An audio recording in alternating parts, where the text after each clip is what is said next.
here. This is a nothing. Yes, did they play perfect? No, they still win. Yes. What are you doing if the Celtics win the championship? If the Celtics win championship, I might break my sobriety. I might act up. We did it! You got him. All the way. Celtics versus Heat. Celtics in what? 4. Celtics versus Knicks. Celtics in 4. You got Celtics in 4? Hell yeah. Use a vocab word from a couple years ago. It's mind-boggling. That's it, GRG. Let's go. What do you think tonight? You think I'm worried about the Warriors? I ain't worried about the Let's go, baby. 18, baby. Load up the boat. Why would you say that? Because I'm not. No, recently he's putting up games like.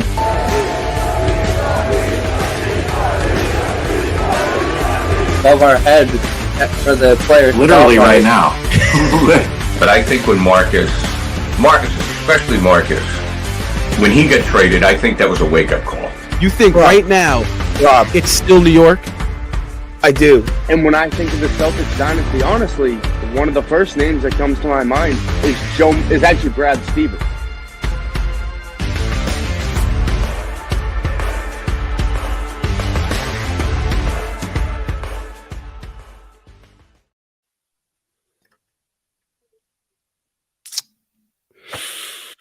There was any music to cut? Just Moment of silence, maybe. no. Man, what is going on, everybody? Welcome back in to yet another Celtics Talk weekly post-game show, guys. Tonight, the Celtics. Well, I think awful would be a compliment. They were pathetic. They were. It was terrible out in the sixth tonight. 110-97, guys, was your final score against the previous 9-win, now 10-win Toronto Raptors, guys. It was a bad performance from all angles of it tonight, guys. So before we get started, I just want to say welcome back in. I am your host, Rob Hayte, and joined with me are my co-hosts Justin Lowe, Randy Elfman, Seamus Arlingo. Guys, I got a little bit of energy tonight, but I wish I didn't. You guys know the drill here. Our initial thoughts, reactions, takeaways. You know, it was just bad. Who wants to tee off first? I mean, really, who wants to tee off first? Go ahead, Randy. Yeah, who wants to? Randy, you take it. You take it. Who wants them first? Keep it PG. It kind of sucks that we even have to sit here and just there's just so many things that have gone wrong with this team.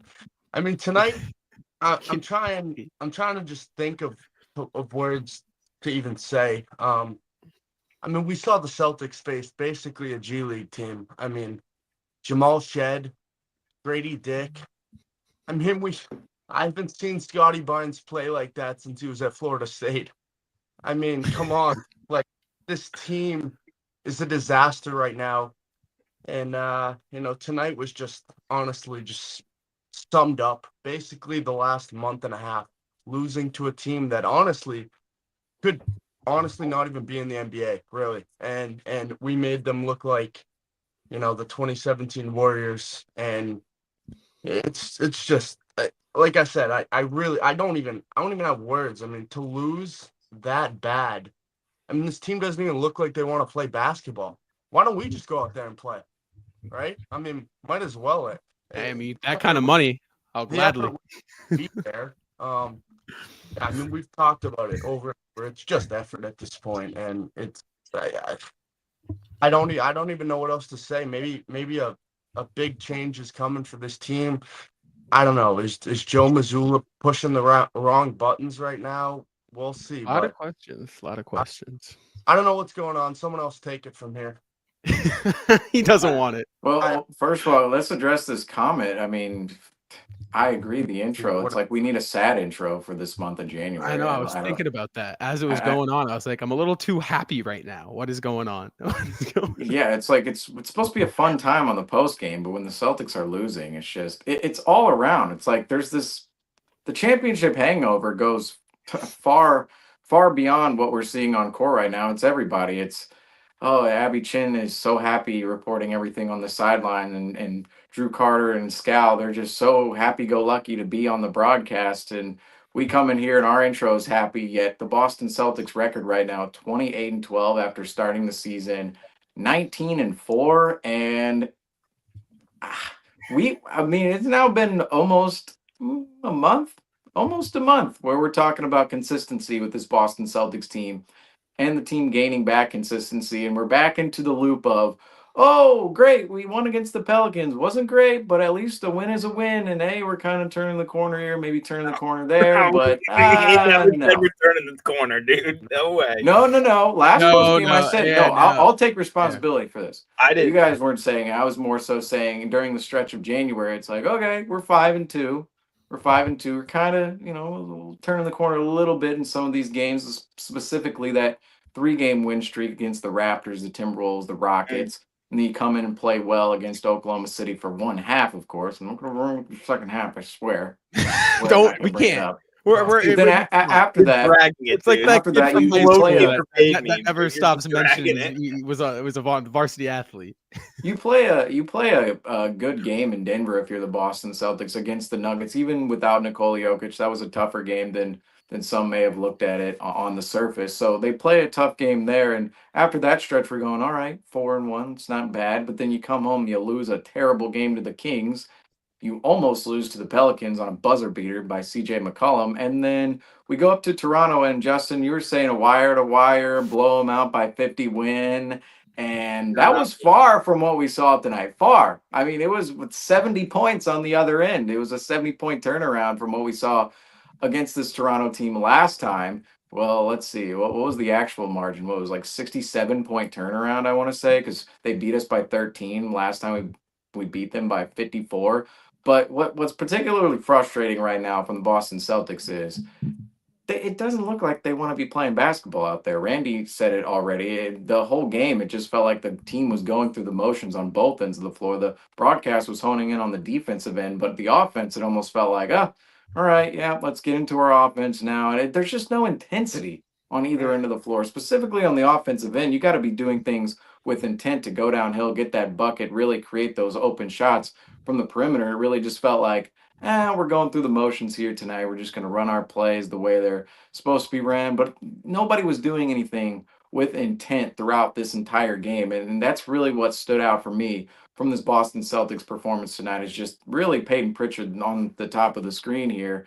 He's the only player who really showed up for the Boston Celtics in terms of his intensity and energy tonight. Everybody else just didn't quite look like they wanted to be out there. Oh, it's cold. We're north of the border. We should win this against the Toronto Raptors. And that just wasn't the case when you're facing a team that ultimately lost by 54 points the last time out against the Boston Celtics. And from that standpoint, we expected the Celtics should roll over the Raptors yet again, but it ended up being the Celtics roll over and suffer a defeat to the Toronto Raptors, who came to play tonight. The Toronto Raptors actually wanted to come out and win this game, and it's really surprising looking at how the Raptors played tonight that they only have 10 wins on the season. Really, they've been injured. The personnel is not that great for Toronto, but 2-game win streak for Toronto against Golden State and Boston. You never would have thought this at the beginning of the season, but you can see clearly on the floor tonight how that played out for the Boston Celtics and the Toronto Raptors. Seems like we're coming in here after every single loss now and saying, this is the worst loss of the season yet. Does this top the Friday night game against the Sacramento Kings? That one was at home. Easily. You're facing a better Kings team. This one is easily just topped it. Blows it. That one, that makes it look like kind of like a reasonable loss. This one was bad. This was bad. I said this on Sunday, and shame on me for having some faith in this team. Like, shame on me for not kicking them while they were down. I mean, I didn't say a 50-point win. I did not say that, but I did expect a double-digit wire-to-wire win from the Boston Celtics here tonight. Instead, what did I get? I got a double-digit wire-to-wire win from the Toronto Raptors tonight, and that is pathetic. That is pathetic. And I'm sick and tired of hearing it's January. I'm sick and tired of hearing they're still trying to gel. There is no excuses. Stop with the excuses. Stop with the complaining. It only makes it worse. The Celtic we're going to complain. That's what's that's going to persist. It is. The Boston Celtics stink right now, and I can't put my finger on it. I don't exactly know what it is. One night the offense looks really solid, and it's the defense saying, in the breakdowns, we're saying, why is there so many defensive mislapses? Tonight, I don't know why everybody was harping so much on the defense. I didn't think we looked spectacular in the defensive end whatsoever, but offensively, we were absolutely atrocious. We were atrocious. It was mortifying. And it's been a constant thing this past month and a half. It's not been just January, because as Seamus mentioned before tonight, Celtics 5-2 in January. Look at the record on paper. Maybe we're not playing the prettiest brand of basketball, but 5-2 in your first 7 games of the year, you're going to look at that on paper and say, okay, Celtics aren't really doing that bad right now. But the way that the Celtics have performed, specifically in these last 3 games, Sacramento laid down in that fourth quarter, wasn't really playing with much effort. Then kick it to a couple days later on Sunday, New Orleans, one of the worst teams in the league. I understand they also have been going through some injuries without Brendan Ingram. Celtics nearly lost that game. CJ McCollum, you just mentioned it, Seamus, nearly a game winner. Celtics laid down in that game. The effort was definitely there. The execution, not so much. Some costly turnovers down the stretch really killed Boston. And then obviously tonight here against, I believe, the worst team in the league. And I get it. They've been also going through injuries. They had their guys healthy tonight. But a healthy 15-man roster for the Boston Celtics is better than a healthy 15-man roster of the Toronto Raptors, and they got obliterated tonight. I understand that the final score was 13 and the Celtics were within striking distance all night, but I said this during the game to you guys. I said there is no reason that I should be hearing the broadcasters saying, oh, Jason Tatum and Jaylen Brown have only combined for 4 made shots, but they're still hanging around. In no game, and there's zero excuse for the defending champions to have the excuse of they're still in the game, they're hanging around, to an 8-31 team, a 9-31 team. There is no excuse for that. And Rob, you're going to talk about this, and I'm going to agree with you. It starts with Joe Mazzulla for me.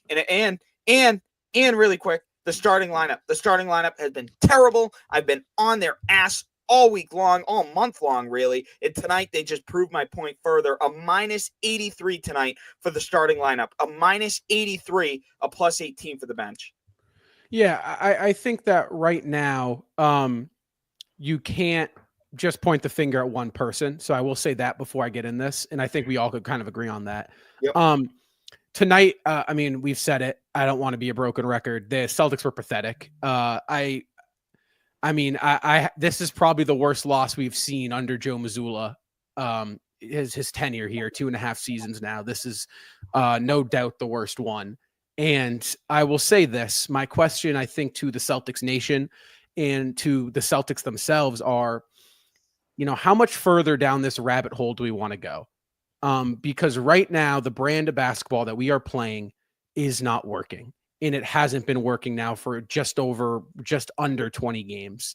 And I get it. We won a championship off of it, but the league adjusts. The league is dynamic. And for the first time in a long time, I'm sitting here and I'm questioning, is this going to work? So from a Joe Mazzulla standpoint, I think Joe needs to bring something new to the table. I think right now is the sample size is big enough for Joe to find something that's new, whether that's Walsh, whether that's trying to call up Shireman, whether that is starting Pritchard, whether that is changing within the systematic play style that the Celtics are playing and getting to the basket more, whatever it is, something needs to change there. Now, from a player standpoint, something needs to give with them as well. There is no reason that the Boston Celtics can't generate offense when they are playing this piss poor of a team. That I can't point the finger at Joe Mazzulla for going out there and laying out stinkers, right? The Celtics need the players themselves. They need to be better, plain and simple. Everyone right now, they need to be better. And I think right now, Celtics Nation needs to understand that you're going to hear a lot of names getting thrown around right now. You're going to hear Joe Mazzulla. You're going to hear Jason Tatum. You're going to hear Jaylen Brown, White. I mean, you're going to hear everybody, right? And I think the consensus needs to be here that we're all on agreement, and I hope we can all be on agreement. This is a question that it is everyone within this organization's right now fault. Maybe not Brad Stevens. I give you a pass. You're my guy right now still. But literally, like, everyone needs to be better. And I think that's the first step that the Celtics need to take is they need to look at each other in the mirror and say, you need to be better, I need to be better. Because if they can't do that, guys, then they aren't going to get better. Yeah. Right now, like you said, it is really everyone. From even Joe. I mean, you look up and down the lineup. There's tonight, just for an example, I think it was 3.5 or maybe 2. It was almost 3/4 through the game, and like Justin said, when your star players, when Jaylen Brown and Jason Tatum have a combined 4 field goals, they shot 4 for 17. So I think 3 or 3.5 quarters. I mean, that is unacceptable. I mean, that's terrible. It just can't happen. Like, what superstars in the like? If you were to go back, to 2017, right? You think there was a game Steph and KD had 4? Like, no, that's your superstars in this league. No, but like that's unfair, I think, Randy, to the two Jays, because if you were to put 2 guys on a pedestal on this team that have been pretty consistent this year, I would put my finger on those 2. And I'm going to say this real quick. I hate to interrupt you, and I hate to jump in. This team was constructed so that those 2 guys could have off nights, right? And I get it. That's a luxury not many teams have, and you might sound spoiled saying that.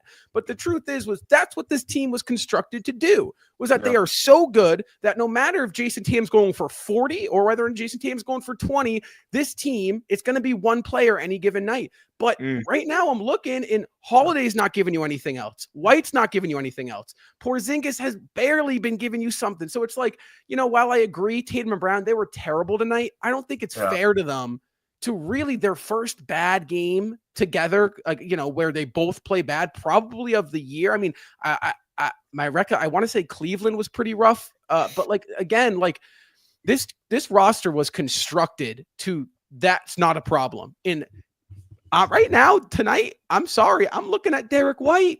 I'm looking at the other guys. I'm like, where are you? You haven't stepped up for 20 games now. Something's got to give. Yeah. And it's funny. We just had a comment up on the screen about Derrick White getting caught in screens and a lot of wide open misses for Derrick White.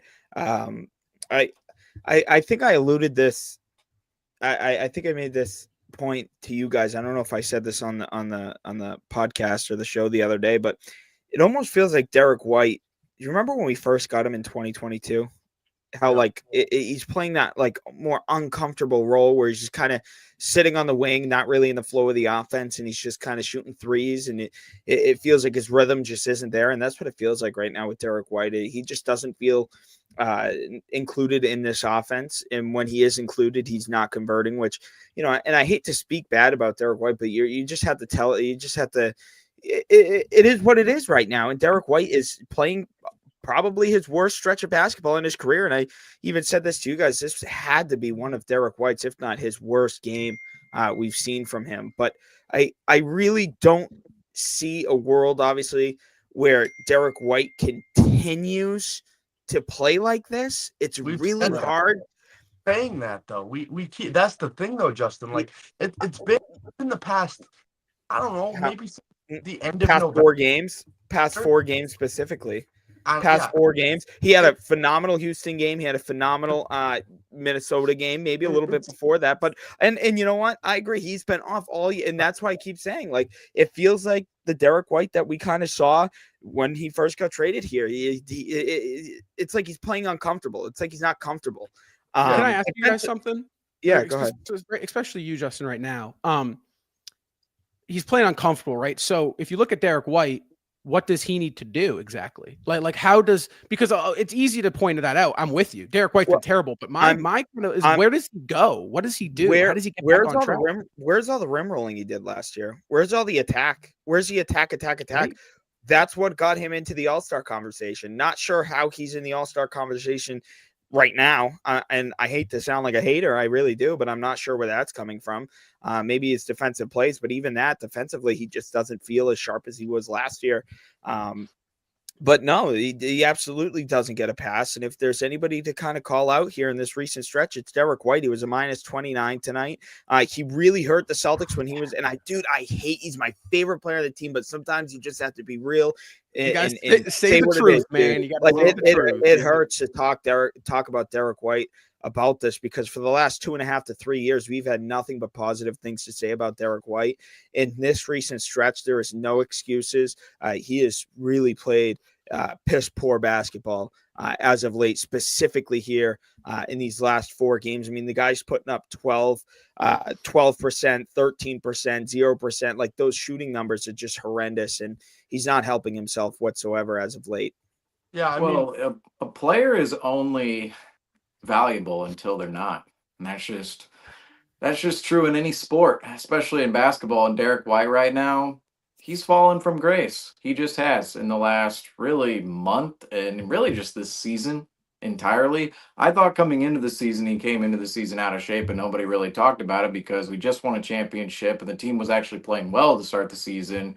Yet you could see it. You could see it in his game that not quite the same player as he was last year, even coming into this year. But really, for me, with Derrick White, defensively on the floor, really the details. If you really want to look at this, I will say defensively, there are multiple players who are not hitting on the details right now. But it's especially surprising when you see somebody like Derrick White fall victim to that or be that person who's not hitting on those details, because Derrick White is typically that player, or has been in the past, that you've been able to rely on if you're the Boston Celtics to be that player that is always on his A game on the defensive end of the floor. But even offensively, I look at the shot distribution for Derrick White. Derrick White, he came into Boston, and really we question, can this guy be a three-point shooter? His three-point shot, he wasn't that efficient of a three-point shooter in San Antonio, yet he comes into Boston, refines his shot, and he really does become somebody who can really fill it up off the catch and shoot for the Boston Celtics.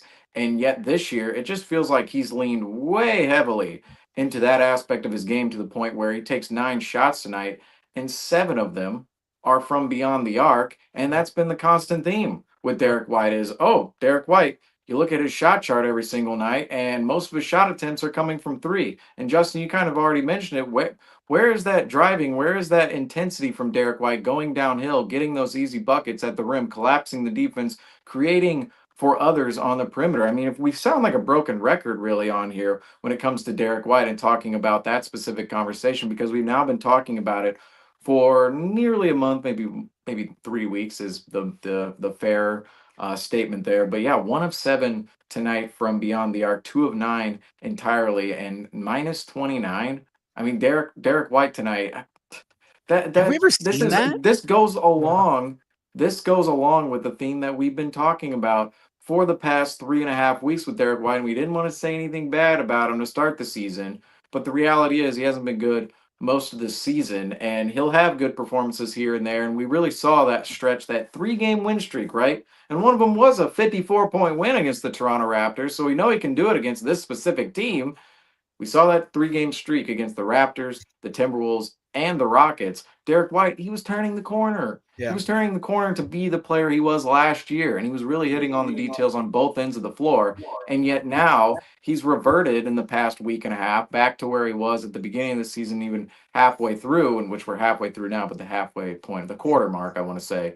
And this is just atrocious. And it goes along, too, with the conversation of the rest of the role players. I think most of this season, Brown and Tatum have been phenomenal. Brown, he's been a little up and down for most of the season, but he's been giving you a consistent energy presence for the most part, really downhill attack for the most part. Tatum's been phenomenal. He's really put up an MVP campaign aside from a couple games throughout this whole season.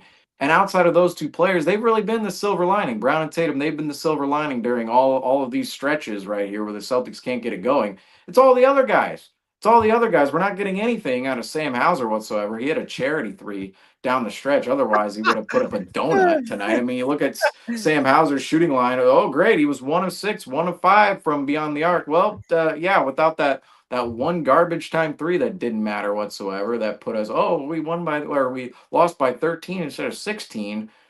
Sam Hauser wouldn't have hit a shot tonight at all. And Peyton Pritchard, thankfully, he really showed up to the occasion tonight, and I say thankfully, although it didn't really amount to anything for the Boston Celtics, but he had 20 points. He's been that consistent presence, but even over the last couple weeks, he's gone away from what we saw at the beginning of December. And then outside of that, we talked about it really last post game with Kristaps and Drew Holiday, and even Al Horford. We talked about Al Horford actually after the Raptors game the last time out, because I believe he shot 0 of 8 in that game. Al Horford did against the Raptors during our 54-point win, and we were talking about it.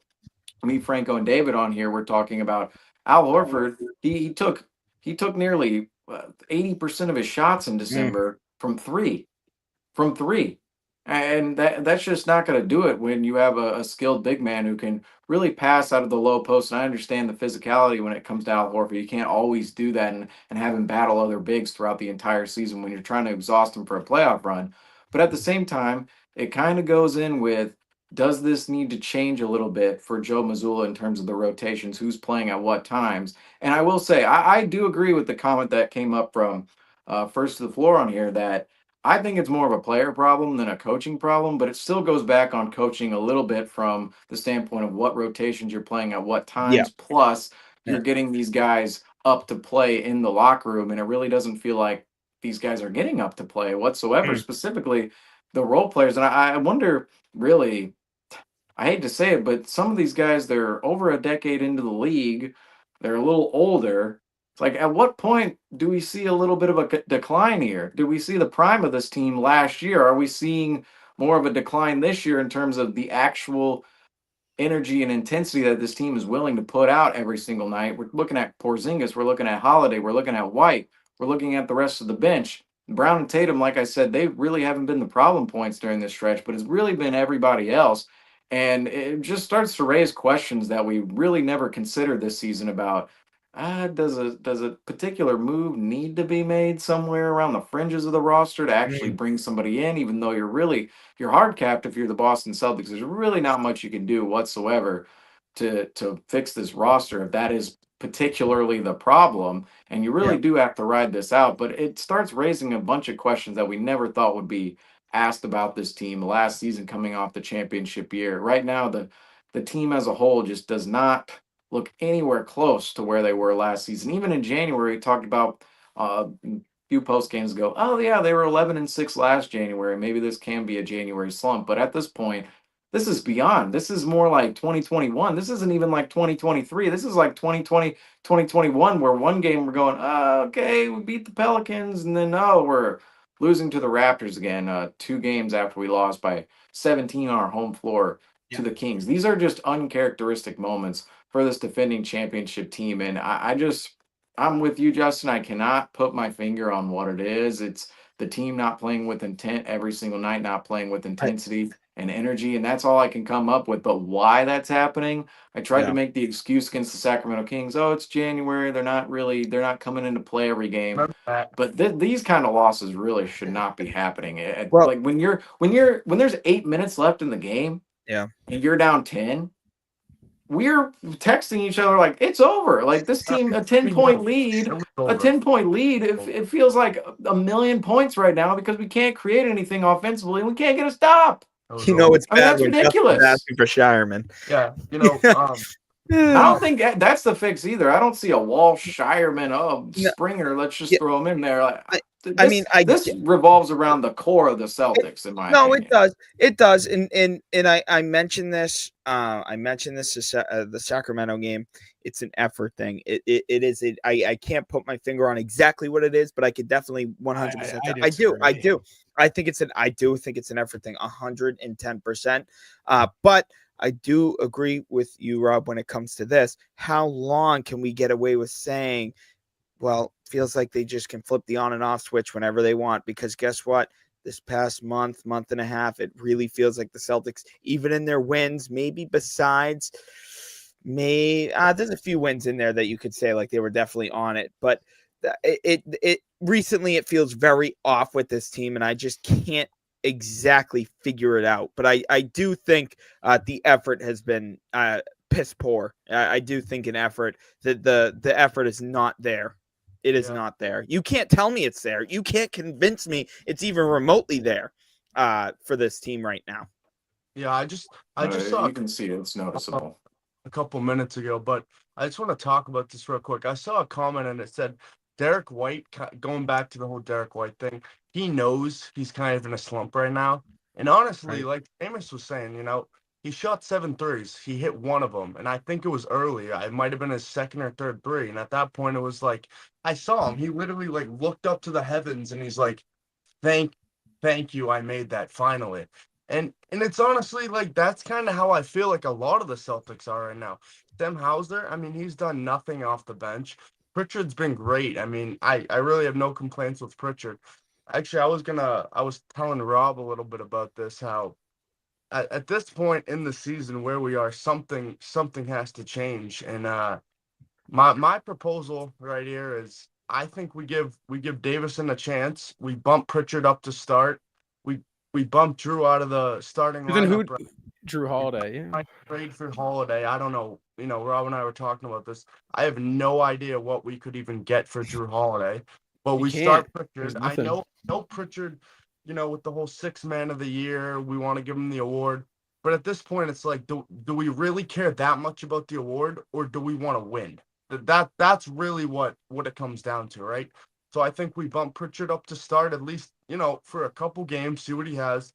Move Drew to the bench until he gets some sort of trade proposal, and try out JD Davison, a backup point guard. He's been amazing down or up in Maine. So I think that'd be worth a shot. I mean, we're there's no doubt we're playing horrible right now. Something should change, and if it doesn't work, it doesn't work. But I at least try it. I tend to agree, and I'd entertain the question of moving Holiday to the bench. Yeah. He's older. What is he, 35 right now? I think he's 36, actually. Yeah, Al Horford, if you remember correctly, guys, it was that age where he made that swap, and he went right around that age, where you move down to that bench. And I think right now that is a very fair. I don't know about the JD Davison. I'm not a JD Davison guy. I've never have been. I think he's a phenomenal talent down there in the G League. Yeah. Shout out to Coach Rob. That's our guy. But, you know, I don't know if JD personally can contribute to what the Celtics need right now. Yeah. But I will agree with you. I think the question of, do you elevate Pritchard into this starting 5, and is it time to tell Holiday that you are a kind of the 6th man now? Is that going to bring a new dynamic element to this team? I think that's a very fair question. I do. I think that, again, you got to try something, right? I mean, you do. I don't know, because it's tough, because this team has only been together for a year, right? This isn't like the 4th year you're seeing this sell. It's like not like the 2019 Warriors, where you kind of feel it was coming to an end, right? Like there was inside turmoil, and you just. But again, it's like something needs to change in my perspective. If it's not, because quite frankly, guys, I hate to say it now. So getting back to that the Kings loss, like the effort. I've seen the effort right now. What I'm seeing, what the Celtics are really struggling with, it's actually playing like the basketball portion. They've shown up. They showed up tonight until that last 8 minutes of that 4th quarter, last 10, where they went down by 10, and then they decided where they're going to show up. They showed up. They couldn't generate offense. They were playing. I saw it. They were trying. They were getting to the rim. I mean, they were trying. They were exuding energy. They just stunk. And, you know, I think the way I view it was, and I'm not blaming Missoula Ball, but I think right now the Celtics need to get their rhythm back. And you're not going to get that rhythm back. You have to rebuild it, is my point. And you have to start to attack. You have to start to get some easy baskets, some games where maybe you make it an emphasis. All right, guys, tonight we are going to pass up open shots. Tonight we're going to pass up some open threes in an effort to get to the lane. Yeah. And then once you start to get into the flow, you get your flow back. Then you're going to start integrating. Okay, guys, now we're going to start building out again.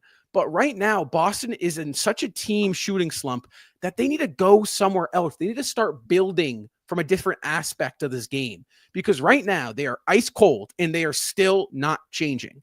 And that doesn't mean you can't get back to that ball, that brand of ball, but you have to build back there. You have to get back in a rhythm. When you're an NBA player, sometimes the easiest way to get back to your shot is just getting to the rim. You get fouled, you get a couple layups, you see the ball go in the hoop, the game opens up, the flow opens up. The Celtics as a team, they need to do that.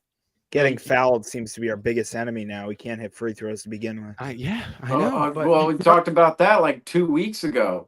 tonight we come in. What was the exact free throw number? We just went across the bottom of the screen. We're 50%.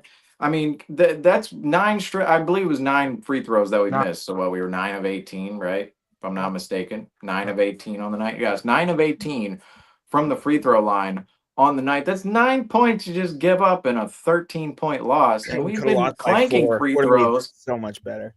We've been clanking free throws as of late. Really, the whole month of December, we were clanking free throws. I went on a whole tangent about it 2 weeks ago about this team, and yet tonight it continuously happens. But I also want to look at the fast break points in this game and the points in the paint. Points in the paint, it's 60-40 in favor of the Raptors. And then meanwhile, the fast break points, it's 18-5 in favor of the Raptors. And the Raptors really got out and ran in this game early. And this is something the Raptors are wanting to bring against the Celtics. You saw it twice in the preseason. You saw it twice already in the regular season. So there's 4 different times before this game you come in and know what the Raptors want to do. They want to play physical. They want to play downhill. They want to play in transition.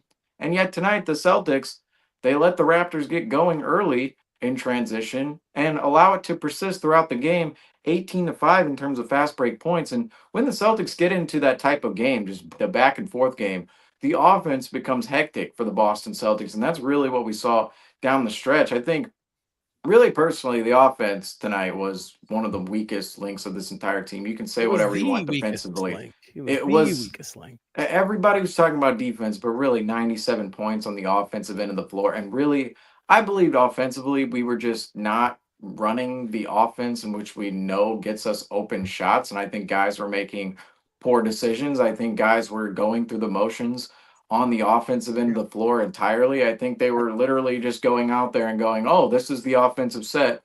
They're not running it with intent. They're just running it. Right. There's not this intent to actually do what you want to do really hard and with intensity, with energy. And that's what I thought we saw out of the offense for most of this game. But even down the stretch, I thought what really you get to the fourth quarter of this game, you really saw out of the Boston Celtics was, oh, now it's just hectic offense. Now it's just all over the place. Now it's Jaylen Brown throwing up a crazy mid-range over 3 players. Now it's Kristaps Porzingis throwing up a 30-footer against somebody. And these kind of shots are just, they're annoying. They're consistently annoying. That's a great way to put it. They're annoying. I mean, it is. Awesome. It's like we know we can generate better shots, and it's like, oh, the first and great. Kristaps Porzingis made this shot coming into the second half, but the first shot of the second half was a Kristaps Porzingis 30-footer. Yeah. Did we just talk about this on Postgame the other night, where it was like, oh yeah, it seems like the first play of the game is always a Kristaps Porzingis 30-footer. It was against the New Orleans Pelicans. Well, you come out in the second half after you're losing by 2 at half, and that's a point in the game where we're like, okay, we're actually not expecting to be here whatsoever, and it's Kristaps 30-footer. Yeah. And then down the stretch, it's the same thing. What, Seamus? Kristaps bad mid-range, Jaylen Brown bad mid-range, and Tatum too. I'll call out Tatum real quick. Tatum had a terrible performance tonight, but even his 38-point performance did a breakdown on that. I honed in on all the times he went to the rim, but there were a lot of points that were generated from Jason Tatum in that game. Terrible mid-range shots that he made. Just saying on that end of the floor for Jason Tatum. But go ahead, Rob, because this team is the offense. That is in, you mentioned fast break points, and there was a sequence in that third quarter where it was a Pritchard 35-footer, ball gets tipped, goes out of bounds. Toronto comes down the other end. Boston gets a steal. It is a 3-on-2 with Tatum running the middle of the floor. To the left of him is Drew Holiday. To the right of him is Peyton Pritchard. The Toronto Raptors have 2 men back, right? Tatum hits a bounce pass to Pritchard, who gets the ball under the rim, circles around and kicks out to a Drew Holiday pump fake sidestep 3 on a fast break. And it's like, if that doesn't show you that sequence, you're down by 5, 32-foot bomb from Pritchard. Like, Pritchard, I get it. It was you played very well tonight, but that's not your shot. Come on, stop it. It's not within the flow of the offense. You miss. You get a steal. Awesome. You're going to get bailed out now. That was a bad shot. You get a chance to get an easy bucket on the other end. You got numbers 3-on-2. That's a classic drill you run since you're in second grade. 3-on-2, 2-on-1. That's textbook basketball. You should know what to do. What does Tatum do? Bounce pass to a cutting Pritchard. Awesome. Take the layup. No, it gets kicked out. And it's like that right there. That Yeah. is like that is a problem. That's bad basketball. I don't care what your point of view or whose fault it is, plain and simple. That is bad. If I did that on my 5th grade travel team and I took a pump fake sidestep 3 on the 3-on-2, 2-on-1 drill, I would be benched, plain and simple. Plain and simple. End of story. I mean, come on. Like, that's just bad. That was a great play, honestly, that you highlighted, because that one stood out to me as well. Where you're just, when you have numbers on the break, it's like, how are we getting the shot that we just did? I mean, it's we're gonna bring out the vocab term again tonight. It's mind-boggling. It's mind-boggling. This is ridiculous. This is ridiculous out of a championship team. And you know, I think the broadcast really. Drew Carter and Brian Scalabrine, I think they're really just happy to be on the broadcast sometimes. No offense to them. I love them as broadcasters to some degree, but really just sounds like they're happy to be out there, and they don't like to dig into the team too much. Eddie House does a little bit more, but even him, it's like, oh yeah, we're just trying to get back to this, trying to do this.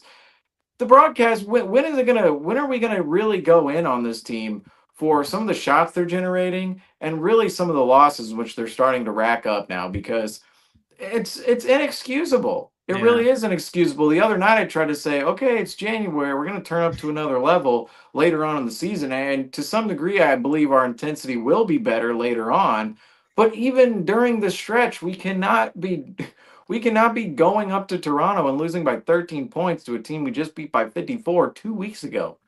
2 weeks ago. You know what's it's the decision. It's really the decision making, the effort, the energy out on the floor on both ends of the court for the Boston Celtics. And I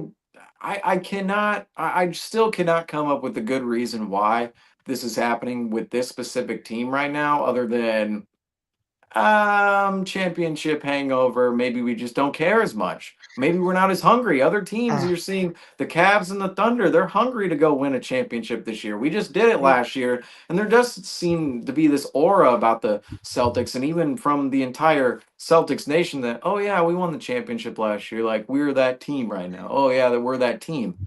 Other teams don't care. Other teams straight up do not care that we're that team right now. Okay, they're gunning for us every single night. That's not an excuse for our losses whatsoever.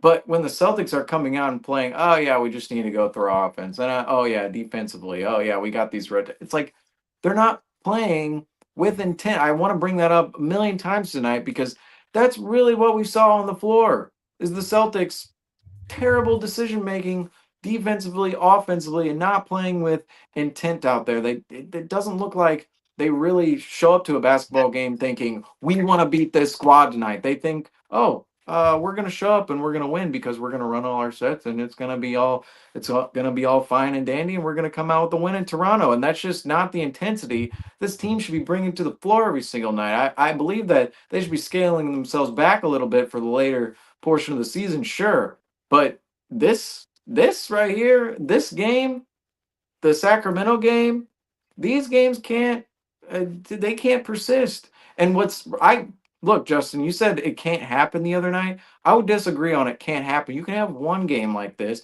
You have a couple games like this in a long season. It can't happen. Coming back to back, right? Back to back almost, because you almost lost the Pelicans game if you're the Boston Celtics. When they're coming in such a row like they are for the Celtics right now, there's no response in this team. It's like where you just almost lost to the Pelicans. You just lost a terrible game to the Kings the other night. Yeah. Before that, you lost to Oklahoma City, and even the Denver game was not pretty. And there's no response out of this team right now. There's nothing. And it's frustrating. It used to be for this Celtics team, it used to be kind of like what we were talking about on that fast break and kick out, where we're just not playing good basketball. It really used to be we passed up a good shot to get a great shot. Now it almost seems like we're passing a bad shot to get an even worse shot. Honestly, like we're playing like the worst. I don't know. It's so different, because like last year everything was clicking. I mean, like I was talking about in the Sacramento stream, like our slumps were 5-1. It was, we'd lose one game out of 6 or 7, and we'd come on here and be like, we're in a slump. Now it's like every night it's like I'm hoping we just win. Like it's not I know. dominant. It's I not know. dominant anymore. A win is like, oh, we're turning the corner. It used to be like, okay, like, you know, if it's a hard fought game and we lose, okay, we'll win the next 5. Fine, Right. whatever. Now it's like we win one. We beat the Pelicans by 1. We come to Sacramento. What we expect. We come to Toronto. We expect dominance, and we get. I mean, they basically really what it comes down to is they just lay an egg every single night now, and it's honestly just it's pathetic. It's Porzingis. I mean, I was honestly gonna praise Porzingis a ton this year.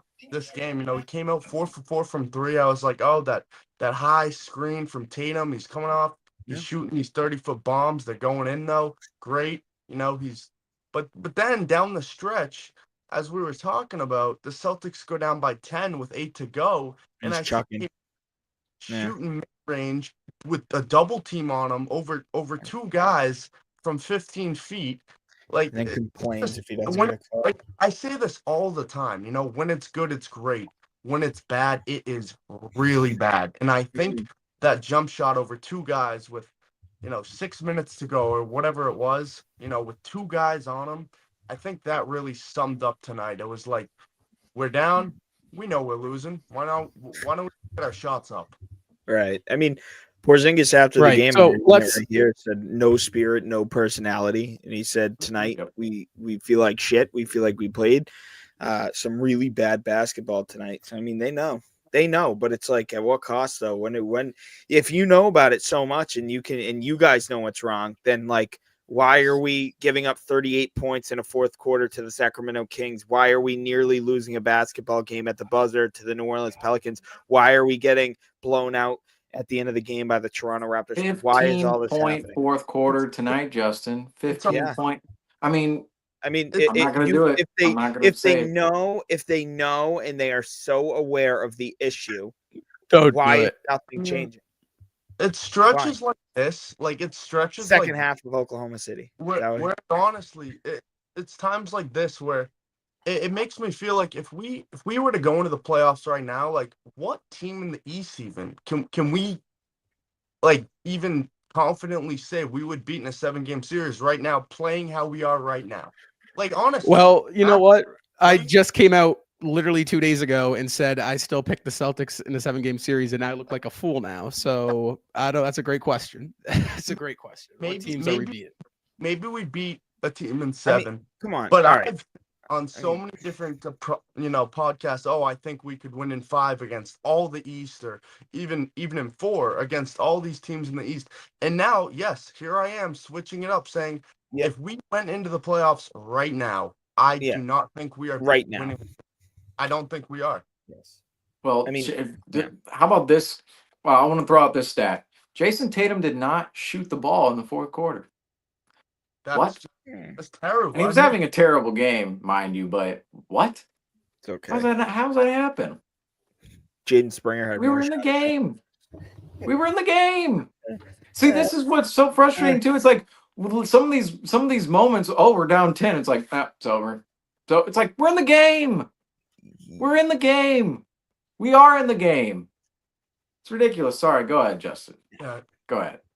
No, I'm done. I'm not saying anything else. I don't want to say anything else. I mean, I'll tell you, there was a point tonight where the Celtics were beating the Raptors in the paint, and they ended up getting doubled up in the paint tonight by 20. Yeah, I mean, there were.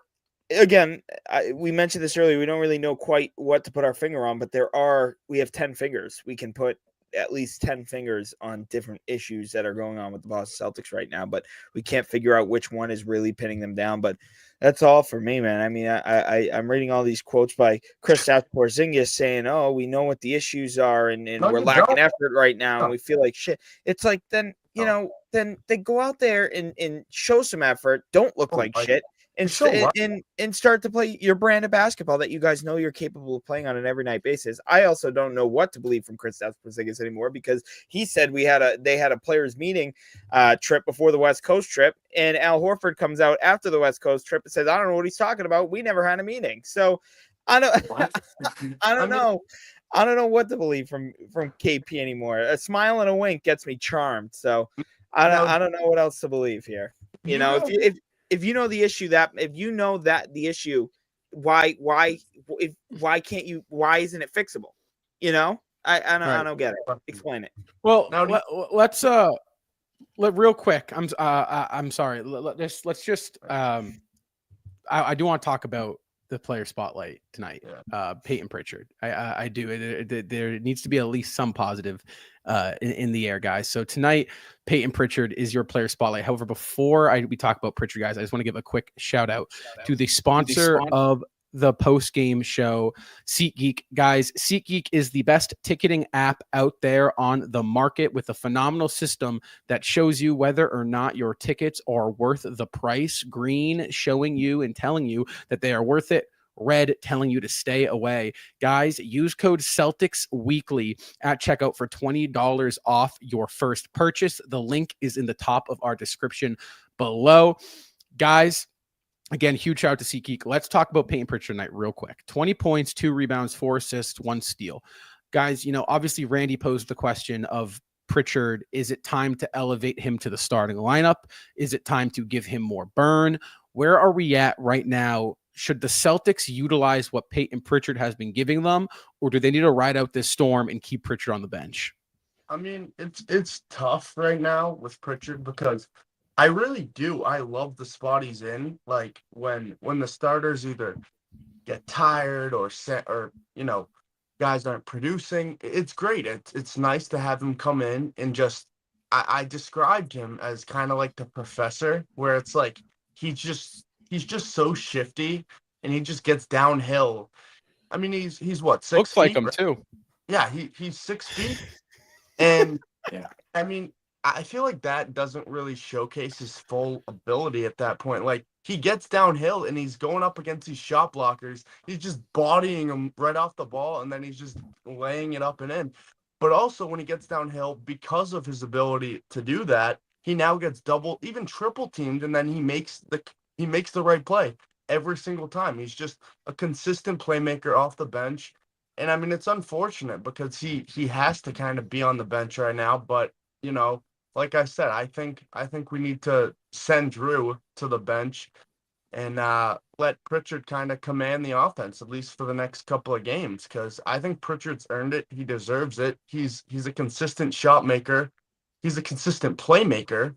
And he makes the right decision almost every single time. He knows when to step back and take those 25-footers. He knows when to get downhill, when to kick out, when to drive, when to use his body to get to the paint. Like, it's a thing of beauty watching Pritchard every night. I think it is only a matter of time until we see him kind of in that starting lineup. I don't disagree with maybe saying, hey, maybe Pritchard's role gets elevated into the starting lineup, Randy. I don't disagree with that take at all. But my question is, the question I would pose, how much depth would you take away from this Celtics team? Peyton Pritchard has been that spark off the bench for the Boston Celtics when this starting lineup has struggled all year long. Even when we were playing very solid basketball to start this year, you didn't see these dominating starts from the Celtics. It's been an issue that the Celtics have been playing from behind in that first quarter for a long time now. And, you take Drew out of the starting lineup and put him on the bench. Okay. But you take that talent away from Peyton Pritchard, who usually is that spark and can give you, we've seen Pritchard put up anywhere between 20 and 30 points on any given night. We know he's capable of doing that, but then you take that production away from the bench where, on nights where the starters are struggling, you rely on that bench. You absolutely rely on that bench. And you're already getting this shooting slump out of Sam Hauser. He had a couple good games on that West Coast trip, but really, how much good have we seen from Hauser's game this season, guys? I hate to pose it because he was such a phenomenal piece to that championship run last year and even the conference finals run the year before. But you just don't have anything out of Sam Hauser when that shot isn't falling. And I hate to talk bad on his name, but it's the truth. And then you're not seeing consistent minutes out of guys like Nemish Keita, Xavier Tillman, Jordan Walsh, Baylor Shireman. You're not seeing these minutes in the rotation for these guys. So, how can you count on them consistently producing off the bench? So bringing Pritchard off the bench is not just because she's in the race for the Sixth Man of the Year award for me. It's not. It's more so how can you keep this roster, how can you keep this rotation balanced? And I think it's much more balanced with Peyton Pritchard on the bench. Now, I'm not saying I don't like him in the starting lineup at all, but I find it very hard to see this roster balanced out with Peyton Pritchard in that starting lineup. It's so top heavy already. You take Peyton Pritchard out of that bench towards the bottom of that roster, really kind of thins out the rotation for me. That's just how I view it. It's honestly, it's kind of sad, honestly, because if you guys remember last year's run, Sam Hauser, he was really honestly like a playmaker. He honestly kind of reminds me a little bit, well, not reminds me, but the shooting ability that Pritchard is doing this year. That's what Sam did last year. He was just a playmaker, and now it's almost like Hauser is kind of just a 3-and-D guy, and the 3 isn't even really falling. Neither is the D. He's just a guy. Not even just a 3. Well, he's just a guy out there. I mean, you had such good points up until that one, dude. You were doing so good. No, in the beginning of the season, I was even talking as early as the second week of the season. Hauser, he had active hands on defense. Like he was a 3 guy, and that was fine. But like you guys say, now it's just he is just a guy. He can't even hit the 3 anymore. Last year, he was a playmaker. We watched him hitting step back and contested mid range. He was going to the rack. He was playing defense. He was a huge part of that run. But this year, it's just been a disappointment. So I think I don't want to say we have to cut up, got to get a trade, but it might be that time for Hauser. I don't know. I want to go on 2 different tangents here. Number one, I want to talk good on Peyton Pritchard because that was the original conversation of player spotlight. Peyton Pritchard was the only player who showed up for the Boston Celtics tonight and really wanted to play in this game. Kristaps Porzingis, he had an efficient game for most of this. And really, it's a Kristaps performance, which we really wanted to see in other games where the Celtics maybe were a little bit closer and still needed in this game. But at the same time, I felt like he was, again, another player that was kind of going through the motions along with every other starter and every other player out on the floor. Meanwhile, Peyton Pritchard, it's been clear this entire year, it's been clear his entire career that Peyton Pritchard, every time he steps foot on a basketball court, he wants to go out there and play and dominate and be intense. That is what Peyton Pritchard wants to do. He goes out there. He understands he's almost 6 foot tall. He can't be making an NBA roster, much less winning Sixth Man of the Year, if you're just going to be I'm just going to float out here. Peyton Pritchard, he gives his A game every single time he checks in to a ball game, and sometimes it results in some wonky performances where he's only putting up 7 points and he might shoot terribly from the floor. But really, that doesn't matter in terms of the whole Peyton Pritchard conversation, which I'm putting forth right now, because Peyton Pritchard, he had a good performance tonight, 7 of 11 from the floor, 20 points. Really what we saw, really more of what we saw towards the beginning of the December run for the Celtics from Peyton Pritchard. And ultimately, Peyton Pritchard, he was the spark plug energy booster for the Celtics team when they didn't have anything in terms of the energy department tonight. So you really look at Peyton Pritchard and you go, this man, the Celtics need him. It's crazy. 2 years ago, we were talking about, trade Peyton Pritchard.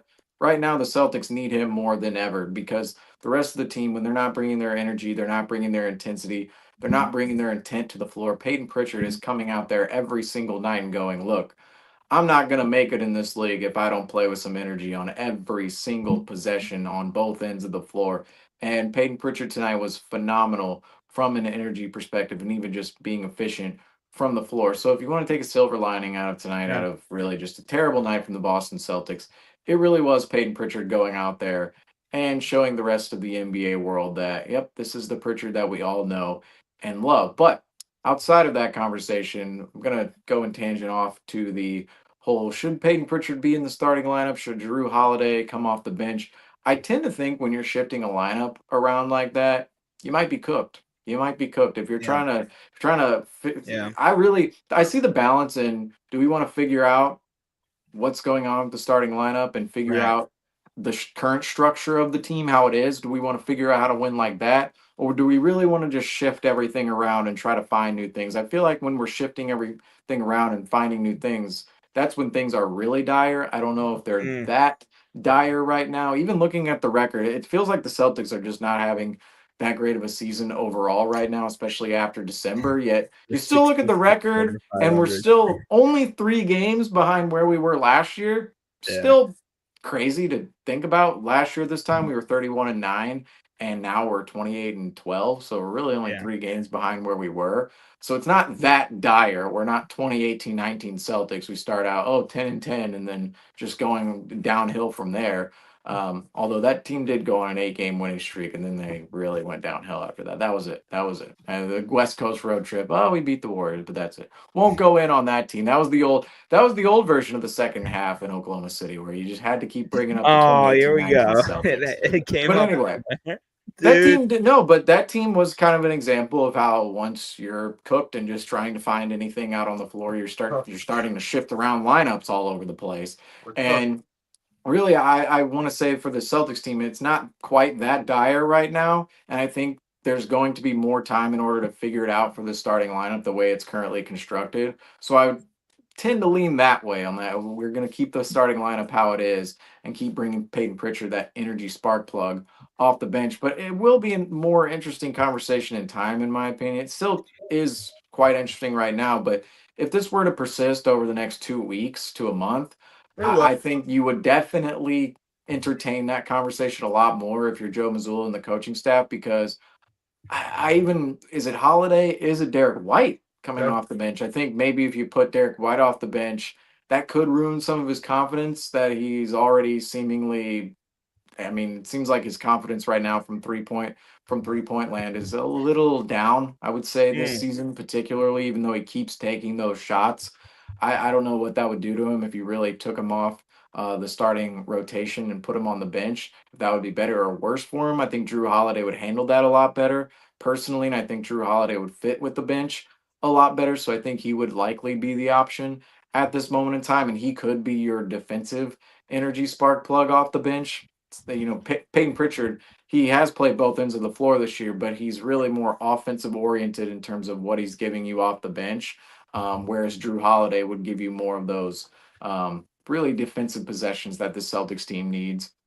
But also at the same time, Drew Holiday, he does make the correct decisions on the offensive end of the floor more often than not. And he is that kind of, I don't know how to term this, but he's kind of the person who stands in the background, maybe not always making the most gaudy plays, maybe not always scoring, but he's making the right decisions. He's in the right spots, making the right passes on the Celtics offense. So for me, I think you would keep the starting lineup the same as it is right now and try to figure it out for what it is and what the problems are, and then continuously move on, because I really see it when a team starts shifting around everything from a lineup perspective. They're not. I don't really see that as a championship level team. Maybe there are some examples in the past of that, but I really think if you're trying to figure it out with different lineups and you're shifting everything around late in the season, that's usually not a good equation to win the championship, because you want to be building up those good habits with the same lineups for most of the season. And I think we've seen that in the past where, I mean, 2021 is the extreme example where we have a million different starting lineups. There's no cohesion within any of the lineups whatsoever. It's not that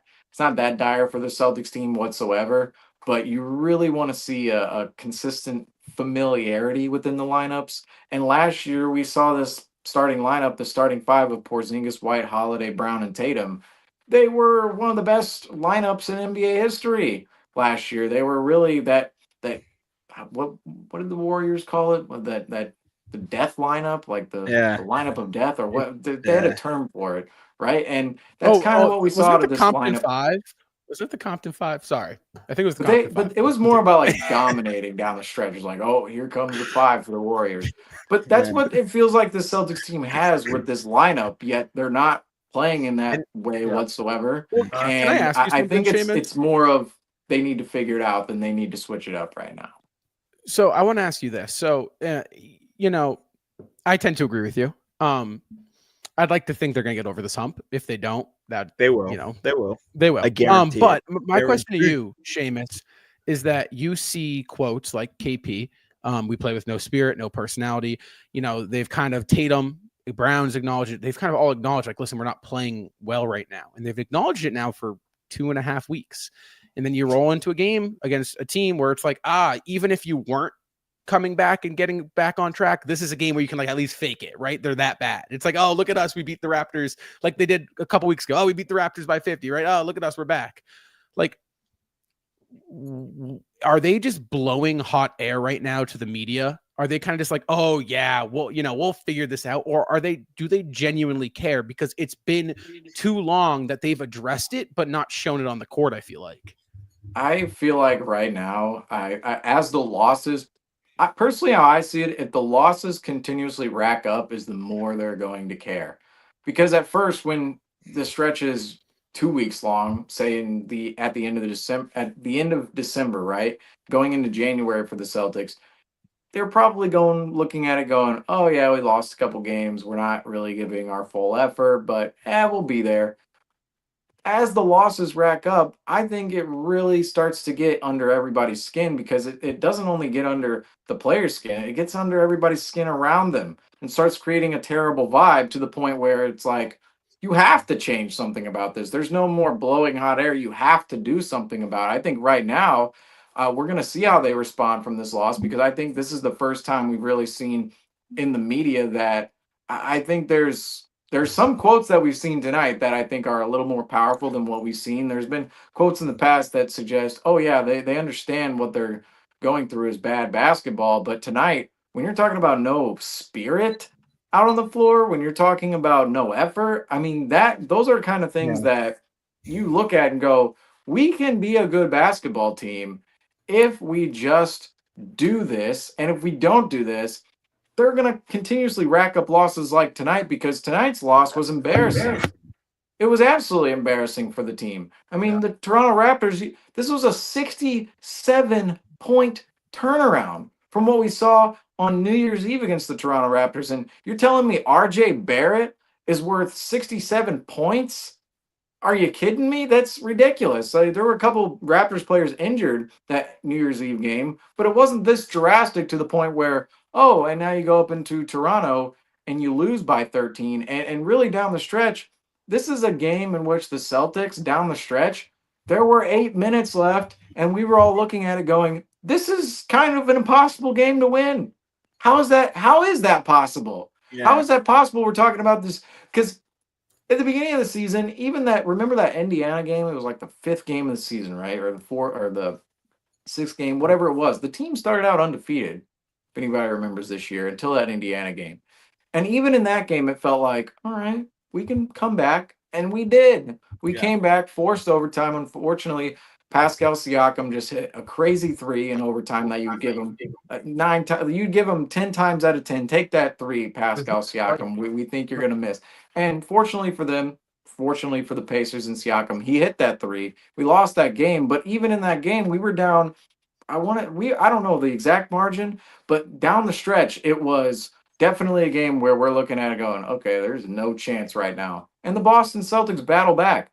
We don't feel that way about this team whatsoever right now. We have not an ounce. Not an ounce. And I think that over time, that's going to start to build if more of these losses are racked up, because we're starting to see it yet again. We've talked about it at the end of December. Oh, we don't know how to talk about this team right now because they're losing every other game.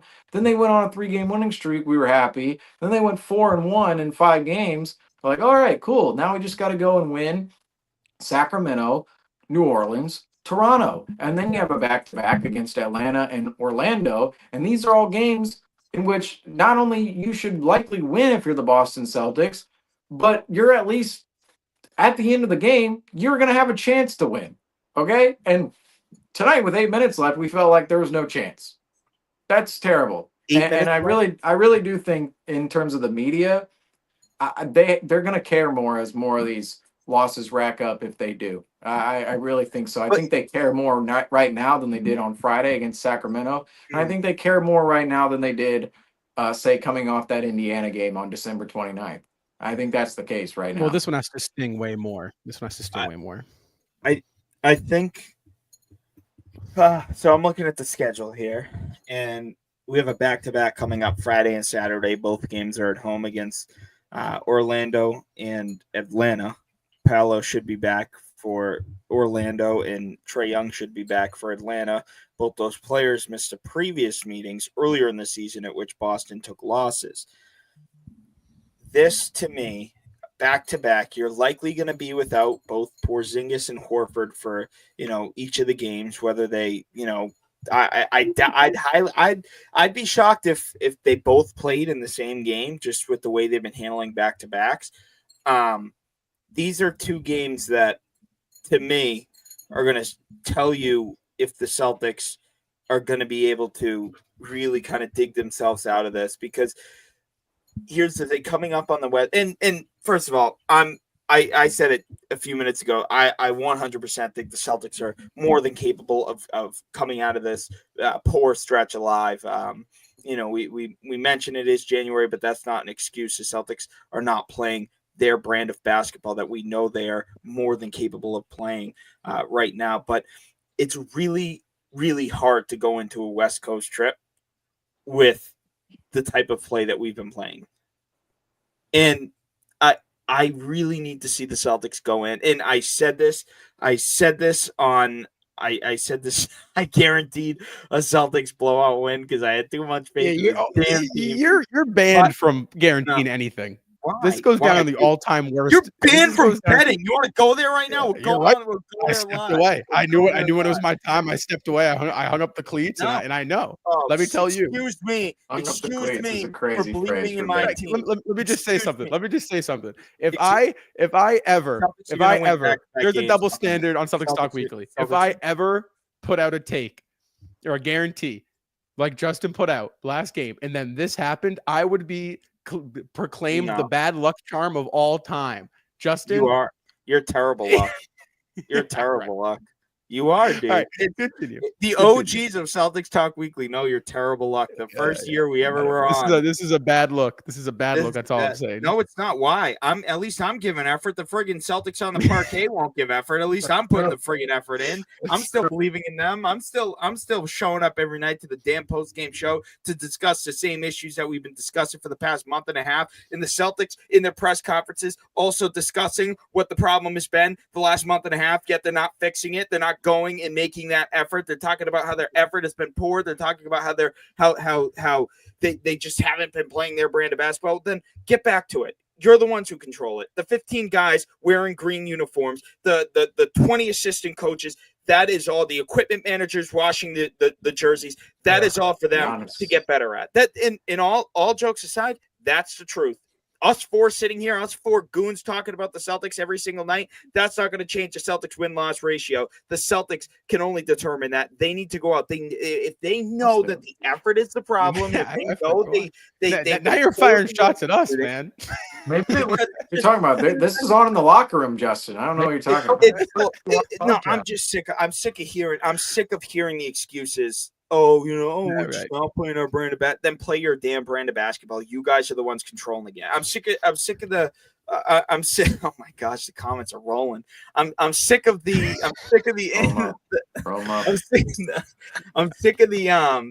injury. Oh, no injuries to report, and then we come in and we just lay a goose egg fully healthy. How long can we say we're trying to get implemented with each other? How long can that be an excuse? How long? Tell me. So. No, not so. Tell me how long we can use that. No, I agree. You know me. I agree. I know you agree. You don't ever agree with me. If you agree with me, it's going to hell.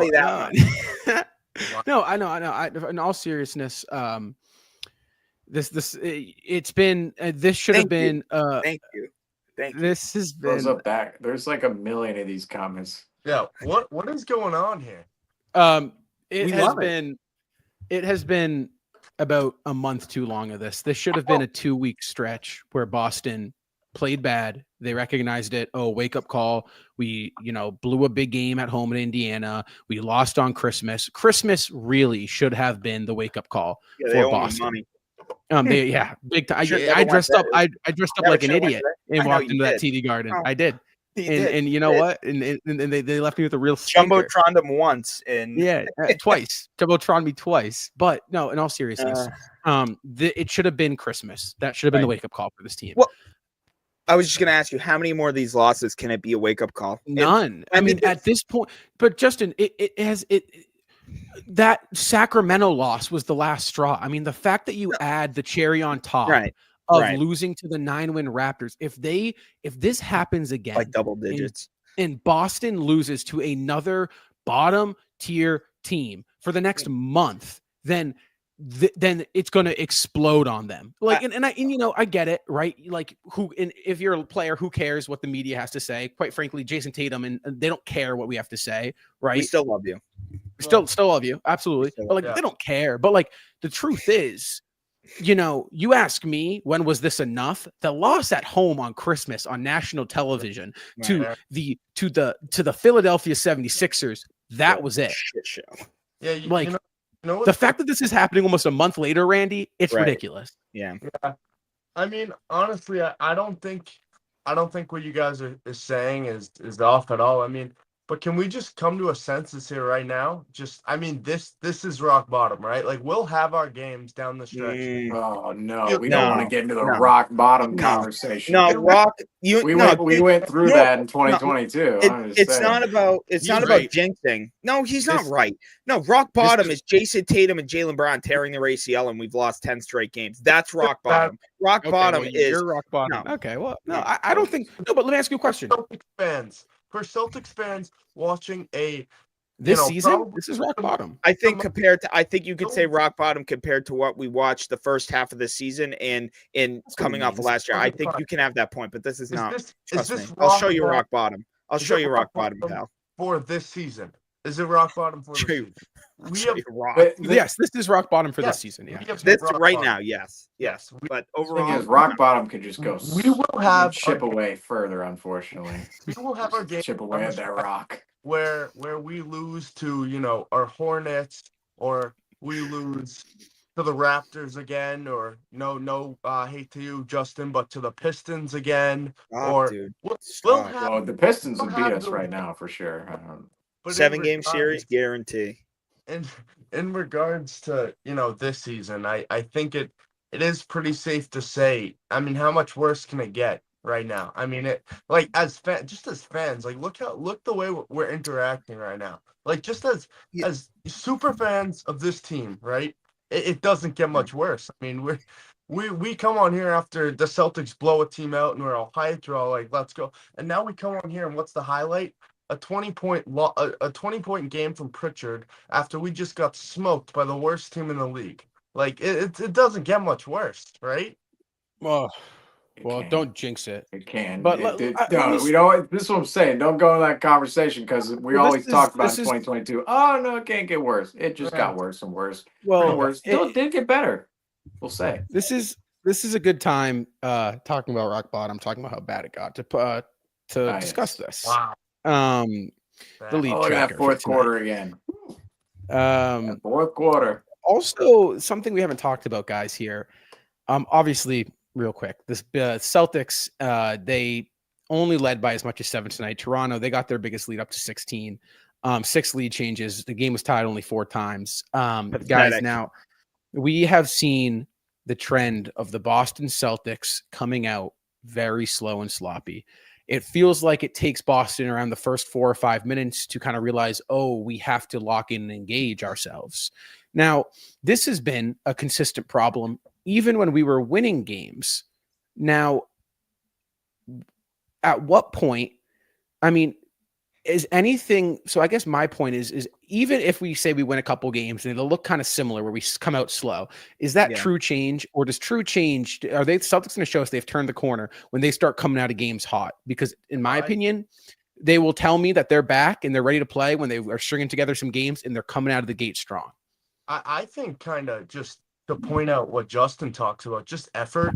Honestly, I think we'll be so-called back when we can not stare at rebounds, when we can actually sprint back on defense, when we're not shooting contested threes on a 3-on-2. I think that is what will prove to me this Celtics team's back. And yes, it has a ton to do with how they start. And tonight, yes, they came out. They were down 9-2 early. It was probably 12-4, but it was bad. They had I think it was 15-5 at one point. Their starts have been atrocious. And now I'm not saying that. Well, I think the conversation of the Celtics being back is entirely flawed. It's entirely flawed because any good basketball team knows that no matter how much good basketball you put behind yourselves, there's more basketball to be played in the future. And really, that exemplifies that in that lead tracker tonight when you see the Celtics go up by 7 points in this game. And then what happens? Oh, yeah, they give up a 10-0 run right after grabbing a 7-point lead. Right after. Immediately after. 7 points, we're like, oh, cool. We're now into this game. We've taken the lead. Great. We're going to win. And now the Raptors are up by 3 again because we just gave up a 10-0 run like that. And in the game of basketball, there's no time to be, oh, yeah, well, we're back. We did what we needed to do, and now we just can kick our feet up and sit back on our comfy chair and let the rest of the game play out. No, that's just not how basketball works. You have to continuously try on both ends of the floor. You have to continuously put in effort. You have to continuously not go through the motions, but actually do things again with intent on both ends of the floor, offensively and defensively at a consistent level in order to win games. You can't just show up, do things great for one quarter and go, oh, okay, well, looks like we're back. Like we've been doing our good habits for a quarter here. We just did it for a run. It looks like we're back. All right, cool. We can just chill out for the rest of the game. That can't happen. You have to play the full 48 minutes. And really you have to play, if you're the Boston Celtics, we saw it so often last year, they played the full essentially 36 minutes, and the last 12 didn't even matter. And that's how hard they did play at points during last season. That's how much this team dominated. Yet this season, it almost feels as if we just cannot string together consistent basketball. We come out terribly, like we've been talking about. Right. We do go on runs in portions of games. We saw the Sacramento Kings game. We were down early in that game, gave up 34 points in the first quarter, yet we went into halftime with a lead. We went on a little bit of a run there. Tonight, we went down 15-5, and then all of a sudden we're up by 7. We go on runs, but then after we go on our run, we go, okay, cool. We've established ourselves. We've established ourselves. Cool. We went on a run. That's it. We can just chill out now. And it's like, no, you have to continuously play the game, the whole game. That's part of the theme for this Boston Celtics club right now is that, like, oh, when are we going to be back? Oh, we're back. Oh, cool. And now we can just regress back to the no, you're going to be back when you just continuously play and play and play and play and play. And there's no such thing as being back. You just have to play every possession hard for the full 48 minutes every single game of the season. I do believe that there are going to be points which the team doesn't do that after a championship run, specifically at this point in the season. But at the same time, when we talk about turning the corner and being back, that's what we have to do in order to be back. We have to continuously play until we're holding up that trophy yet again, and then we're back. That's really the conversation here. There's too much complacency within this team, and really, I think sometimes within the fan base, when the team does play well, like against the Pelicans, we were saying, "Oh, a win's a win," but we were really CJ McCollum's layup went ding out. We're a CJ McCollum layup away from a 3-game losing streak here against 3 teams that we 100% absolutely should have beaten, or at least been there down the stretch. And in 2 of these games, we're not even close to being there. The Sacramento Kings game and tonight's game, and the New Orleans Pelicans game. You're of course lucky to come out of that one with a win because you falter down the stretch and all the details. Tatum misses 2 free throws. You don't call a timeout. It's a 5-second violation. And then all of a sudden you let CJ McCollum take an open layup at the rim. I mean, these are not characteristics of a championship winning basketball team whatsoever. And this team knows how to play, and that's what also is making this way more frustrating. We're not talking about a 2022 Celtics squad that's never done anything in their lives before other than, oh, they made the playoffs a couple times. Now there's new pieces around. Oh, we have to see how this team meshes and gels. We just saw this team put up, when we're handing out rings and the banners going up. Wick Rosbeck was talking about this is one of the best teams in all Ever. of NBA history. And he was 100% correct. And we were all saying that on the broadcast mid-season last year. And now this year we're going and we're talking about this team as, oh, they can't play a consistent 48 minutes of basketball. Yeah. No, it's again, Oh, don't say it. mind-boggling. No. Mind-boggling. Honestly, I know what you Mind-boggling. said. Just like what you said, it's like, this whole concept of being back. Yeah, you're right. It's completely skewed because fans, I don't know about last game against the Pelicans, but they string 2-3 wins together, even a bad win. They string 2 or 3 wins together. Fans are gonna now be like, "Oh, we're so back." But to me, kind of like to your knowledge, it's like, are we really back? Are we winning these games? Are we winning these 2 to 3 games because we're actually playing the full 48 minutes hard, or was it like the Pelicans game where, maybe we played 15 to 20 minutes of good, hard basketball and we just won? That's just really all it was. We won the game. Great. Move on. But I will say this. I think you guys put out some solid points. But I think, like, for me, being back is like, okay, where they're trending in the right direction, right? Where it's like, okay, like here's a sample size of basketball that Boston has played, right? Say for the next month and a half. So, we talk about March 10th, right? At All-Star break, and Boston is playing really well. To me, it's like, okay, it's been a month and a half now. Boston has played really well. Their defense looks good. Their offense is clicking. Yes, this team's back. That, to me, that's like, yeah, because again, right now we're not back. If this was with a week stretch, I wouldn't say we were gone, right? Because it's not a big sample size. But to me, to be back for this team, it's a large sample size of really efficient and dominant basketball. I think in my eyes, that's how I can view the Celtics as being back. Yeah, we haven't seen dominant basketball by this team, and I mean, maybe even dated all the way back to November. I mean, right. Well, so that's a good point too, because you look at the Celtics team, right? And I know, Seamus, you've been a broken record on this really for the past 2 weeks. Championship hangover. It's January. It's January, and really, there's evidence this season that suggests maybe that's just true, guys. This team started out guns blazing.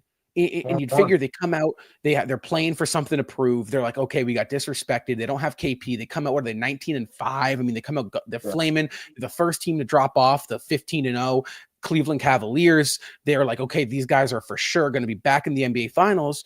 And then December hits and that steam blows off. And then they blow a bad game to Cleveland. And then all of a sudden they drop a game against Philly at home on Christmas. And then next thing you know, they are losing to Indiana, and then they're losing to Sacramento. So it's like it's stacked up and up and up. So for me, my question is like, is this maybe it? Because tonight suggests to me this isn't a championship hangover. There's some real problems, right? Because this is so bad that even on a championship hangover, the Celtics should be able to sleepwalk and win against the Raptors, even if it's just one. I feel like a championship hangover, you don't start off 19-4 in the regular season. In your first 25 games, you win 19 of them. I find it hard to believe you can use championship hangover as the excuse. But you're right, Rob. There are some real issues going on right now within this roster, within this team. I don't know if – here's the thing. People are saying trade this, trade that. It is very, very, very, very, very difficult for Brad Stevens to financially do anything right now. And even if we did do anything, it'd be minimal. It wouldn't be this get us back on track, guarantee us a championship run type of move. It's not going to be that. So can I break down real quick, Justin, just for everybody watching? If you want to know exactly what the restrictions Boston has, the Celtics fall victim to the new CBA rule. And what that is there's aprons, and the Boston Celtics are currently in that second apron. Now, our restrictions are the mid-level exceptions. We cannot use the mid-level exception to sign free agents. We cannot use trade exceptions from previous years. We cannot sign and trade. We cannot trade first-round picks that are 7 years in the future. That one, Not really. And then, guys, this is the biggest one. We took a look at the Celtics team and their cap situation. We cannot do 2-for-1s or 3-for-2s. You cannot stack contracts. That right there, when you're talking about, ooh, the Celtics move here, move there, that right there is the golden, just the golden rule right now as to just how handicapped the Celtics are. Realistically, guys, if the Boston Celtics are to make a move, it will have to come for as Jaden Springer and a pick for something. Springer right now is making the most movable contract. It's $4 million. You can receive something of decent value there, a young player maybe on an expiring alongside a draft pick. So right now, when you look at it, that right now is really the only realistic move the Celtics really can go for. Otherwise, you're looking at tapping into trading one of the top 5.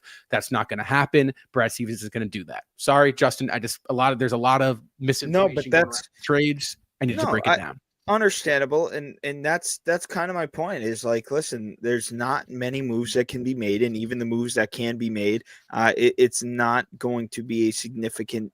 It's not going to be a deal breaker. Right. Like if I were to compare it to anything, Xavier 2 years ago when we got Mike Muscala, there's a big guy who could stretch the floor, sits at the end of your bench when, guys like Blake Griffin and Al Horford had to sit out on back-to-backs. That's what that was. That's a similar move I feel as if you're going to make here. Everybody keeps bringing up the Lonnie Walker name. That's more than likely not going to happen. So, I mean, we have to deal with what we have. This is the roster that won us a title last year. Obviously minus Svi Mikhailuk and O'Shea Brissett, who did not return to the roster this year. But overall, this is the roster that brought us home banner 18. And this is a roster who started off the year 19-4. These guys have just hit a funk. And I think it'd be unfair for us to pull up the trade machine every time the Celtics lose a game or every time the Celtics are in a slump. I do think that is unfair because we have given this team a significant amount of our time when they've won. And I think during these slumps, I think we have to give them the same amount of time to let them figure this out. And I'm not using this as an excuse. If you guys know me, and this is not a knock on Seamus whatsoever, but when Seamus had brought up it'd only be January when we played the Sacramento Kings, I was very quick to say, hey, hold up. Doesn't matter what time of year this is for me. Celtics need to play with effort. Celtics need to come to win every single night, no matter who's on the roster, who's healthy, who's not healthy. It's a shot. Seamus, he just took a shot. That doesn't change. No, because I tend to agree. I do tend to agree with Seamus, and I'm about to bring this point up too. Why would I hit the panic button, and why would I hit the trade machine when we are in January? And we'd rather can I preface something too? We'd rather be playing like this than playing like this in April, and that's the point Seamus was alluding to a couple nights ago. Right, and I agree, but also like you have to realize that for those of you who are hitting the trade machine, wake up. You can't do that. The Celtics have no cap flexibility. If this Celtics team wasn't Franco. Yeah. Sorry. If this, we're gonna see Franco drop down radio boy. If this Celtic team had cap flexibility, they weren't in the second apron. They could sign the mid-level, like they could do all this stuff. You're sitting here, you're thinking, oh yes, you are looking at trades. Okay, what's the market look like for this Celtics team? Because they could add a piece, right? That's why you got teams like the Warriors and the Mavericks and the Rockets who they have cap flexibility. The Celtics don't. So stop it. So quit it. It's not going to happen. Stop looking at it like that. Here's the thing. We're talking about a rough stretch where we are, whatever, I don't know, 11-5 in our last 16 games or whatever the number is, right? We're in a rough patch in the middle of the season, dog days of the NBA season. What are we going to say if the Celtics do figure this out and they do start to play championship level? Here comes Franco. We do start playing championship level basketball once again. All those trades, everybody who wanted, you look stupid. That's the truth. So I think the best thing here that we can do is I do think the Celtics are going to be able to climb themselves out of the hole that they've dug themselves in this past month. It's very uncharacteristic with these guys, and the issues are very, very, very, very, very fixable. So I wouldn't hit the panic button. I'd hit the distress button. I'd hit the good old Seamus. Well, that's annoying button. We gotta have a that's annoying button because That's really what this play is. This is annoying what the Celtics have been doing, because we know that they're much higher than this. We know that they're better than this, and they know that they're better than this, and they keep voicing that in the press conferences, yet they're not really doing anything to change that. And like Seamus said, that's annoying. So I think it's very, I do think it's very unfair, and it's very uneducated to bring up the trade machine every time something doesn't go our way, especially in the middle of the regular season where you're not even at the exact halfway point yet.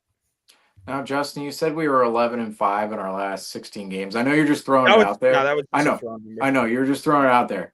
I wish it was that record though, because we're actually 7-7 in our last 14 games, and even going further than that, we're 9-8 in our last 17 games. 9-8, and then 7-7, of course, in our last 14.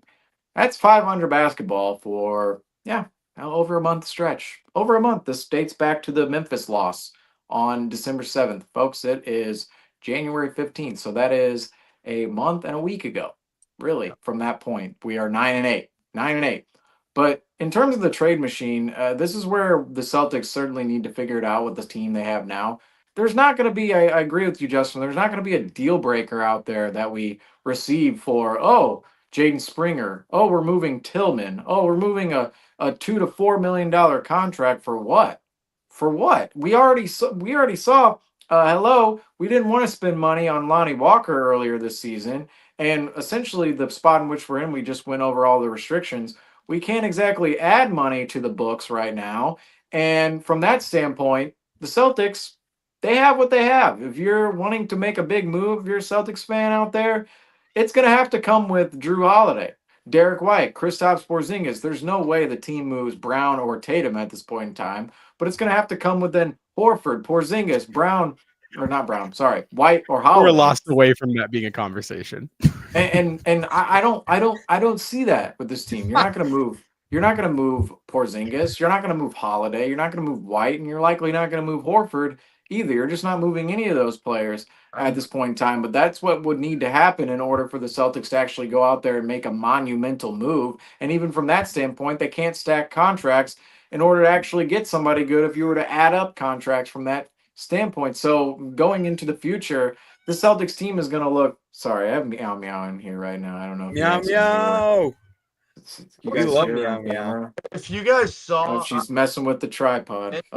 Ben thinks we're moving KP, or we should move KP, which is no. Guys, Who's the center that we're starting Cornette, or who's the center that we get that's going to be better than Kristaps Porzingis? That's the problem with anybody we move. It's like if you're moving Holiday, or you're moving White, or you're moving Porzingis, who are you getting back that's going to be better than those guys already? I mean, I just don't see the trade value in what you're exactly getting back out on the market, especially with some of these guys' age, specifically Holiday being 34 years old. Derrick White is inching towards age 30, and he's really not playing well, so he's not even getting you the best of what he could get you if he was playing well. And then Porzingis, I just don't see a better center out there. Porzingis is still one of the best centers in the entire NBA, and outside of that, you're looking at Springer, Tillman. You're moving these marginal contracts that are really not going to get you anything around the edges. Could we see a deal that gets us somebody the level of a Xavier Tillman out there like we saw last year? Yes, but what did Xavier Tillman? Yeah, he had a great game 3 in the NBA Finals, kind of put the Celtics over the edge there.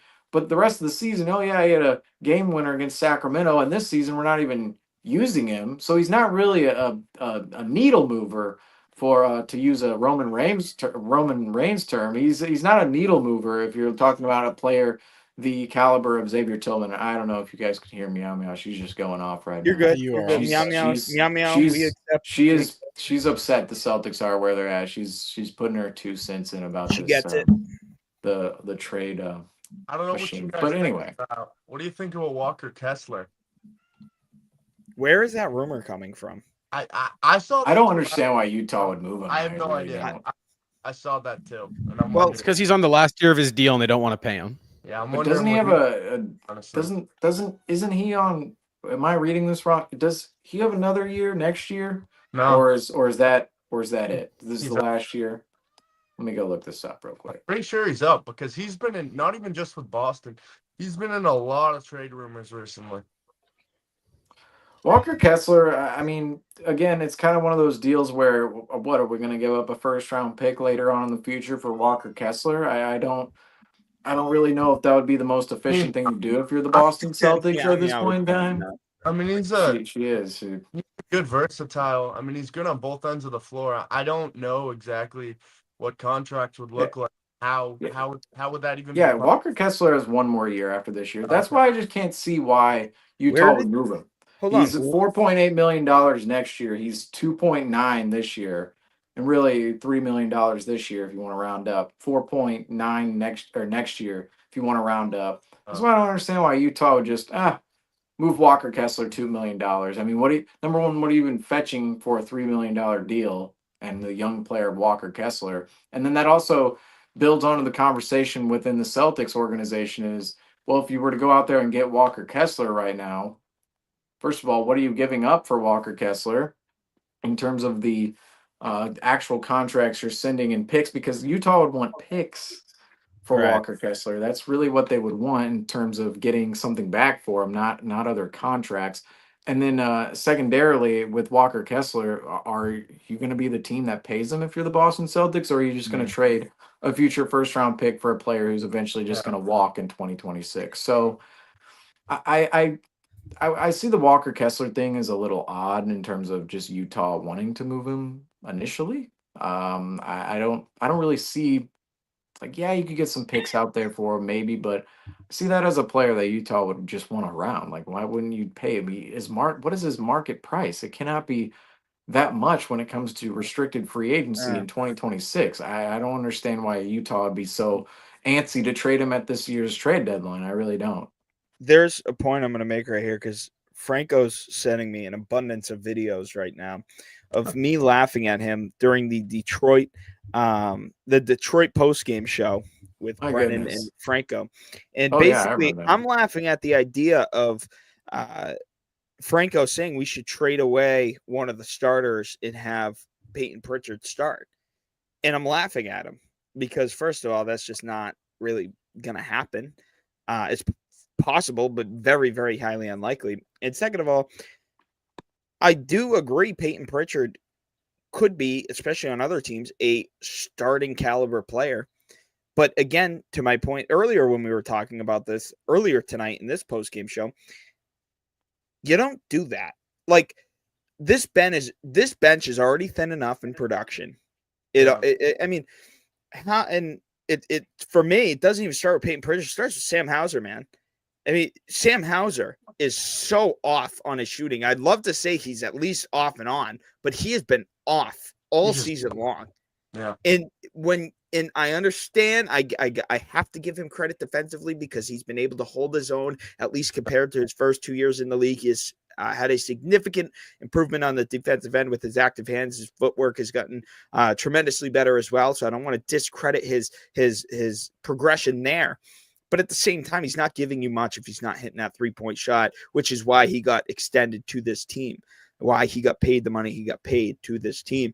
So you take Peyton Pritchard out, you put a 35-year-old Drew Holiday on the bench, along with a 38-year-old Al Horford. To me, that just does not excel this roster. It does not excel this rotation in a positive manner for me whatsoever. So, I was laughing at the fact that, Franco had brought that up. And I still laugh at that because, one, you're not going to get rid of Drew Holiday, especially in the midseason. And two, I still find it very foolish, in my opinion, and I can understand where, Franco and Randy are coming from when saying throw Peyton Pritchard into the starting lineup. 100, I understand that.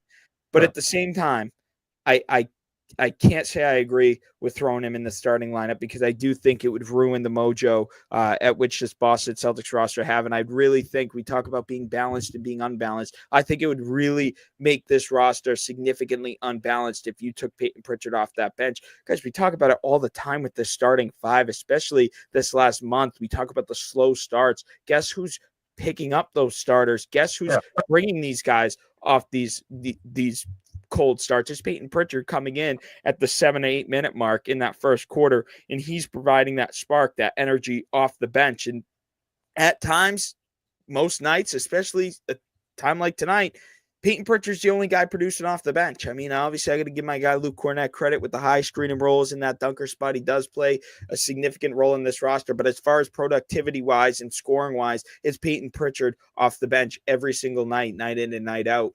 And I would not like to see the Celtics explore starting Peyton Pritchard. I don't think that would I don't think that'd be well for them. I don't think they're better off by doing that. I mean, Justin, my big question though, I mean, not to like completely, disagree with your point, but you can. We're allowed. We're free post game show. We say free country. I say free post game show. The thing with Pritchard is it's like, we see these slow starts for the Celtics. And who would have say that maybe you put Pritchard in the starting lineup and now there aren't slow starts because you get that 10, 15 point spurt right away.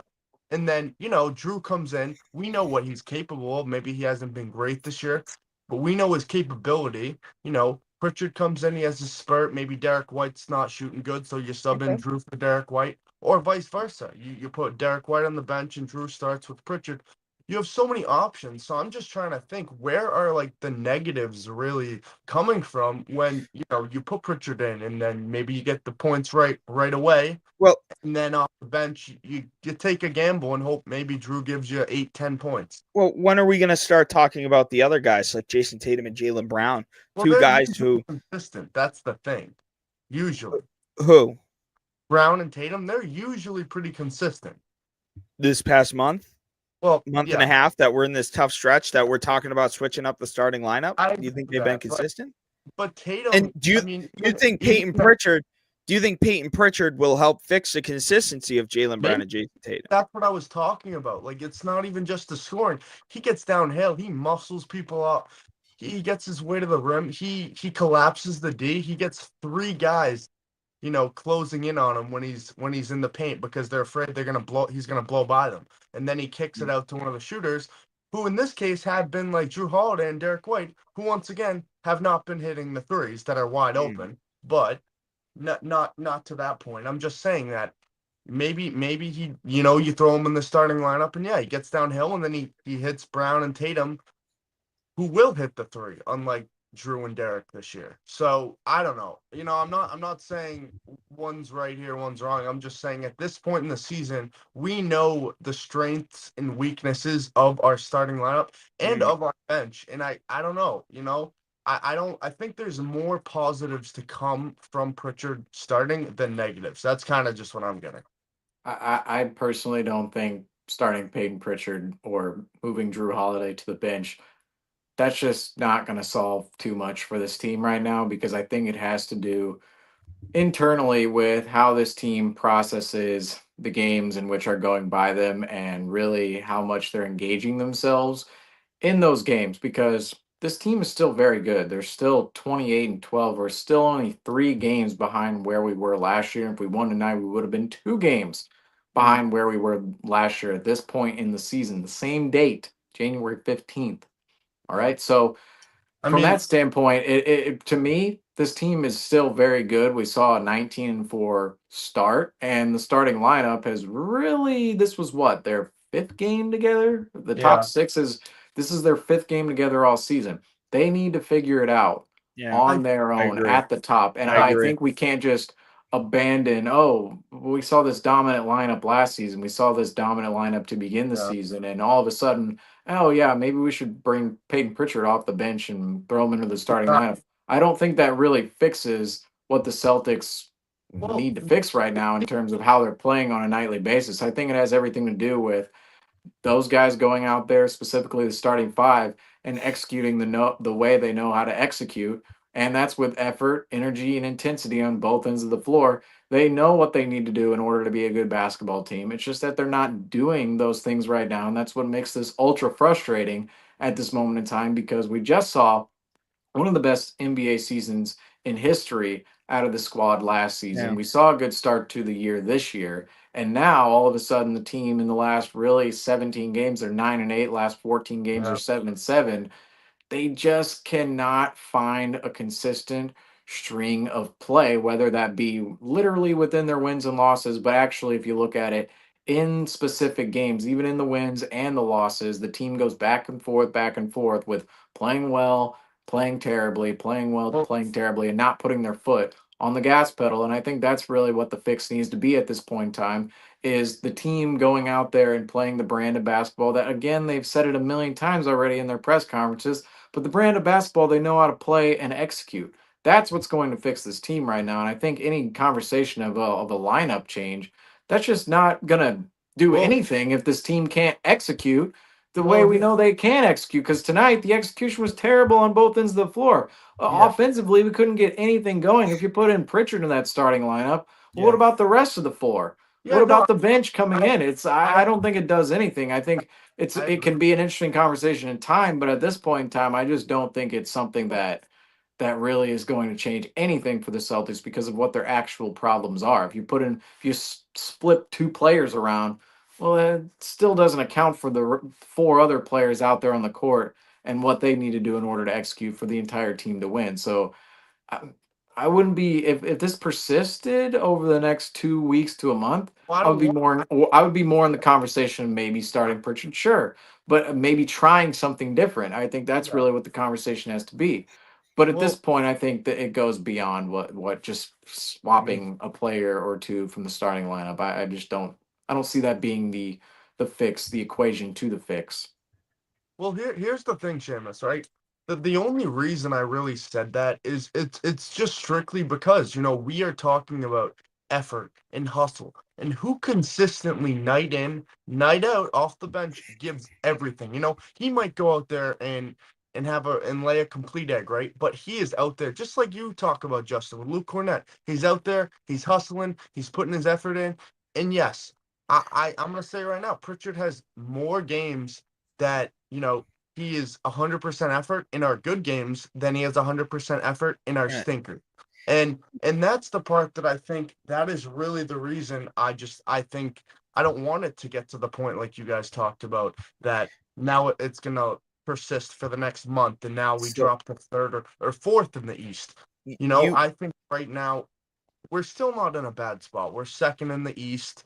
I don't know exactly how many games we are behind the Cavs, but I think we got a couple on New York for third, but we're still in a pretty good spot. And I just don't think, I want to let it get to that point. And I think right now might be a good time to put in a guy that's 100% effort. He's extremely skilled. I see a comment though, he is a bit of a defensive liability, and that's true, but that's true of all players. And at least if Pritchard gives his best, he gives his effort, right? That's more than most the Celtics right now. I think in your point that you made right there is exactly why I think Peyton Pritchard shouldn't be in the starting lineup. Is you talk about coming off the bench and being that spark of energy. Well, no, Randy, be the arbitrator here. Justin, you're like, we need his energy off the bench. Randy, you're like, we need his energy in the starting lineup. It's like we need the energy off the bench. Who you get? Okay, no slow starts if he's, Who are you going to get that energy from off the bench if it's not Peyton Pritchard? A 38-year-old Al Horford on a nightly basis, a 35-year-old Drew Holiday on a nightly basis? You're not going to get it. An Xavier Tillman who hasn't cracked a rotation even in a blowout game. A Nemish Keita who has inconsistently been in the rotation, and he's shown his promising side, but overall, shown a lot of weaknesses as of late when he has been put into the games. He's gotten exposed quite a lot of times. Luke Cornett, he's my guy. Can you rely on him in a starting role? I don't know if you can when you got Kristaps Porzingis. I mean, so I think you want to keep going. You want to bring up your boy J.D. Davison, who you think is an all-star this year. You probably voted for him on the 3-for-1 days. I mean, let's hold on here. All right, and I think I'm get that bad. It's bad right now. We even said it's rock bottom for the season, right? How much? No, you said it's rock bottom for the season. I didn't say anything. How much farther do you want to go? You want to drop to the fourth place in the East? before Hey, we do dude, something. Like, we dropped to the 11th seed 3 years ago, so we can. I'm sure there's much more issues that we could touch on. But this is where I think this conversation is just it's nothing. It's nothing because quite frankly, it's like we're talking about energy and effort. It comes from the whole team. Right. It comes from the whole team. It Like does. Peyton Pritchard, this is where the conversation is kind of redundant going back and forth because on one hand, Justin, I see your point of we need Peyton Pritchard's energy off the bench, and I would tend to actually lean towards your point on that because who is it really coming from elsewhere? Whereas in the starting lineup, it can come from a guy like Jaylen Brown we've seen on a lot of nights. It can come from Jason Tatum, specifically those two guys.